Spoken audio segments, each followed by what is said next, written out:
Je suis Dionise kanizira ko mumeze neza cyane none ku itariki 23 z'ukwezi kwa 11 2025 twari twagiye kureba umukino w'ishiraniro umukino w'umunsi wa 8 wa Championnat Rwanda Premier League igeze ahakomeye ibintu birakomeye cyane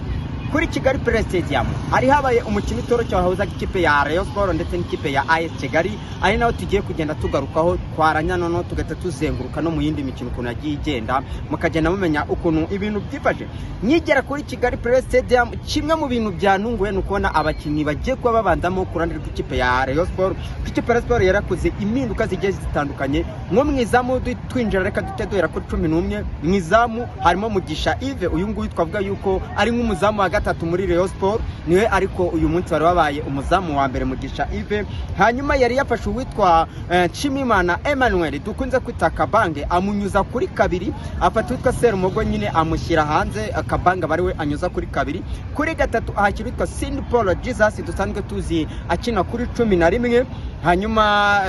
n'ubundi gatatu yari imazeho iminsi ikinwaho n'uyu musore Prince uyu mukinyi w'umushingana cyangwa se w'umurundi niwe wari umaze iminsi akina kuri gatatu ariko umutoza yahisemo kuhakira uwitwa Saint Paul Jesus hanyuma agufatira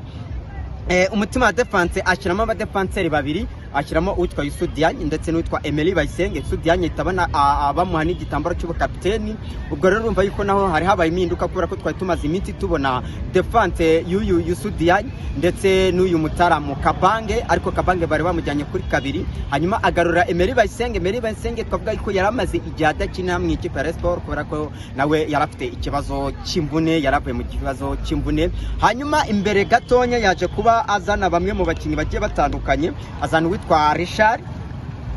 nk'umukaseri kuri gatandatu niwe wari rido ya defense hanyuma arongera azana witwa Tony Kitoga ni nako yazanye ndetse n'uyu mutaramu witwa Fisto Ishimwe Fisto ubwo urumva nibo batatu yari yakize hagati hanyuma afata witwa Azizi Basane Kuranya amunyuza uruhande rumwe ni nako yafashe undi Adama Bagayogo amunyuza kuri karindwi ubwo Azizi Basane yacaga 11 Adama Bagayogo agaca kuri karindwi hanyuma yatekisha Habimana Yves urumva yuko niminduka nyinshi cyane uyu mutoza yari yakoze zaje no kugira ingaruka zitari nziza kuko turatago nabyo kugenda tubigarukaho mugiye kurana ikipe ya AS Kigali nayo yari yamanuye intwaro zayo zose mbibutse ko ikipe ya AS Kigali yaje muno mukino ivuye mu matora kubera yuko